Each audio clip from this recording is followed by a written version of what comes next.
Google had enunciated a policy a few years ago where they clearly stated that they would not allow their AI systems to be used for weapons, and also not used for illegal surveillance. You have to assume that it's not a coincidence that this change in policy comes with a new administration that has removed all the regulations on AI that were placed by the Biden administration, and is now placing a huge emphasis on the use of AI for military prowess.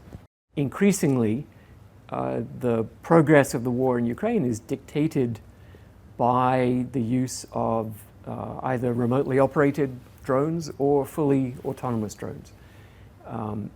And that's been a radical change just over the 2 years, or two years, nearly 3 years now that conflict has been going.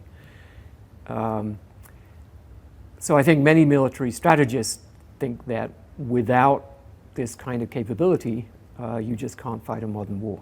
The issues that are more concerning are really around the use of AI in weapons, that we would have weapon systems where the AI that is controlling that weapon system is deciding who to attack, when to attack, and so on. And it would presumably be operating with fairly general instructions, like, attack and destroy anything that moves in this region, for example. But it could also be used in much more dangerous and harmful ways. For example, kill anyone who fits the following description, and that description could be by age, by gender, by ethnic group, by religious affiliation, or even a particular individual. It seems reasonable that, particularly when it comes to human extinction, which could result from AI systems that are much more intelligent than humans and therefore much more capable of affecting the world than we are, it seems reasonable to ask for cast iron guarantees, not just, well, we'll make an effort, or trust us, we know what we're doing, right? Governments must require cast iron guarantees in the form of either statistical evidence or mathematical proof that can be inspected, that can be checked carefully.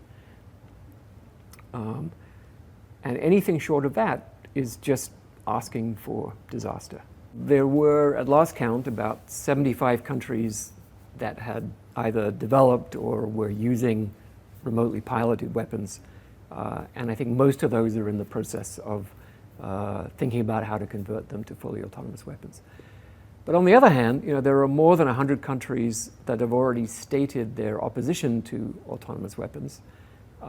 And I think there's a good chance that we'll achieve the necessary majority in the United Nations General Assembly to have a resolution calling for a ban.